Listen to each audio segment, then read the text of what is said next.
Древнейшие обитатели планеты, сохранившие первозданный облик и потрясающие охотничьи рефлексы. Более 70 прочных зубов и невероятная сила укуса становится смертельным приговором для всего живого, что попадает в эти огромные челюсти. С незапамятных времен они враждуют с другими гигантскими хищниками, каждая встреча с которыми грозит обернуться смертельной схваткой. Привет, друзья! Вы на канале Время с пользой, и герои сегодняшнего выпуска – кайманы. Не забывайте подписываться на канал в Яндекс.Дзене, ссылка будет в описании. Кайманы – подсемейство аллигаторовых, насчитывающее 6 видов в 3 родах. Большинство из них имеют скромные размеры. Это длина тела до 2,5 метров и масса до 60 килограмм.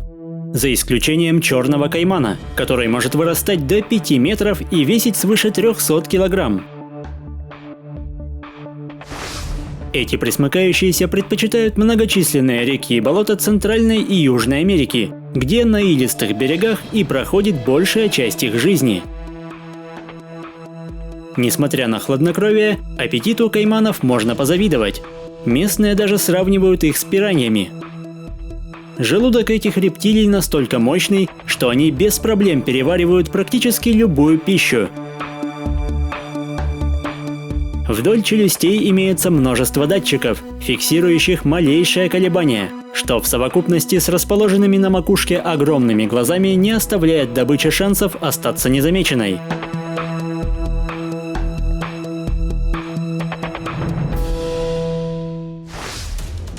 Кроме того, кайманы зарекомендовали себя как умелые рыболовы. Разинув пасть, они неспешно дрейфуют по течению. Но в решающий момент гигантские челюсти смыкаются с невероятной скоростью. И именно пираньи становятся излюбленной закуской этих рептилий.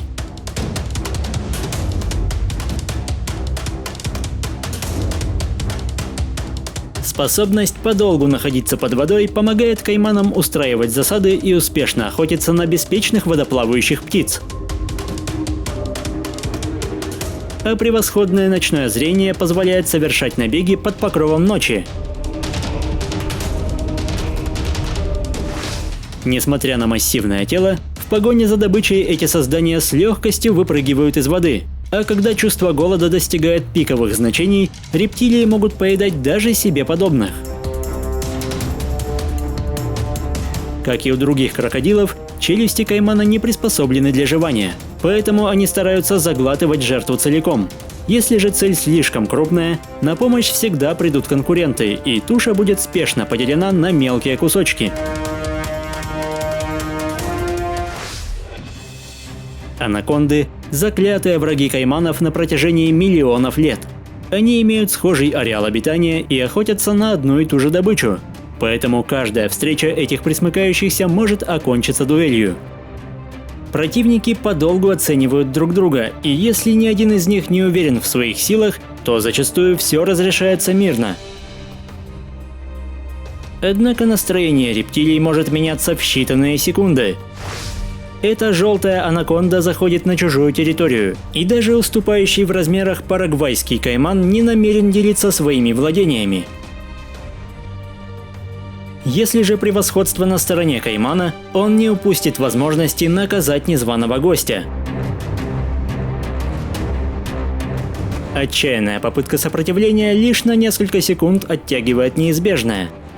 Подобно варану, казалось бы, неповоротливый хищник с необычайной ловкостью разделывается со змеей.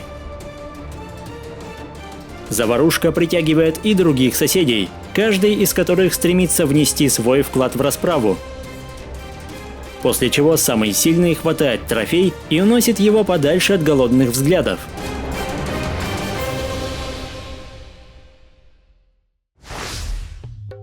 Но возможна и обратная ситуация, особенно когда на охоту выходит гигантская анаконда, самая массивная змея на планете.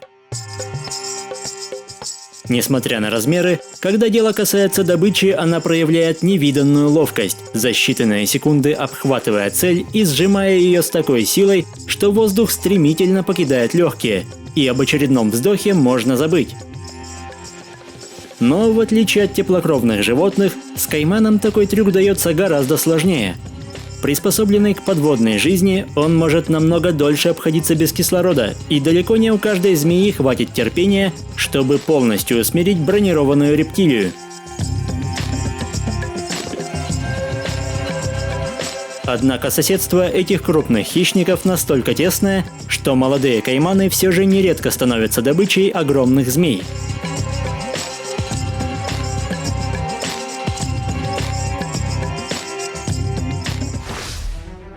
Помимо анаконды, кайманы могут стать жертвой коллективной охоты гигантских выдр или же попасть в объятия ягуара.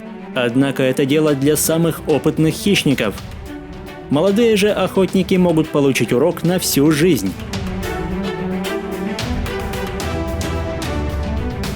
В то время как закованный в тяжелую броню взрослый черный кайман в своих владениях по праву может считаться высшим хищником. Засуха становится серьезным испытанием для этих рептилий. Являясь одиночками по жизни, в этот период они вынуждены собираться большими группами, занимая каждый квадратный метр пересыхающих водоемов. Перегрев и отсутствие жидкости – смертельно опасные условия. Поэтому, чтобы выжить, кайманы научились впадать в летнюю спячку, выкапывая убежище или просто прячась под слоем грязи.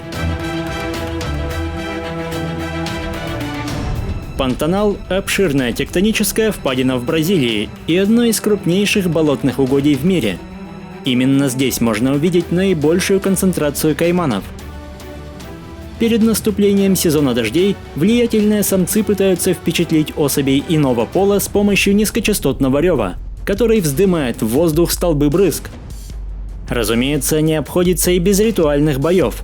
Традиционно лишь самый сильный в округе получает право на продолжение рода. Соорудив массивное гнездо из травы и грязи, самка каймана ревностно охраняет кладку из нескольких десятков яиц. Вряд ли найдется хищник, способный согнать ее с места, и даже огромная анаконда, которая исследует окрестности в поисках добычи, рискует получить жесткий отпор. После появления на свет малыши все еще остаются под защитой матери. В челюстях, способных проломить панцирь черепахи, она бережно переносит потомство к водоему. С самого рождения крохотные кайманы уже обладают всеми навыками искусного хищника. Ближайшие 10 недель дети будут под опекой, в чем могут убедиться даже случайные прохожие. Тем не менее, за всеми трудно уследить, и большая часть маленьких охотников станет обедом птиц, рыб и рептилий. Обычно эти пресмыкающиеся не обращают внимания на людей, но единичное нападение со стороны черного каймана все же случаются. В свою очередь, из-за уникальной шкуры эти животные стали излюбленной добычей охотников. И в так называемый крокодилий бум было истреблено 99% всех черных кайманов. Другим видам тоже досталось, и хотя сегодня кайманы вернулись в большую часть исторического ареала, некоторые из них до сих пор находятся в уязвимом положении.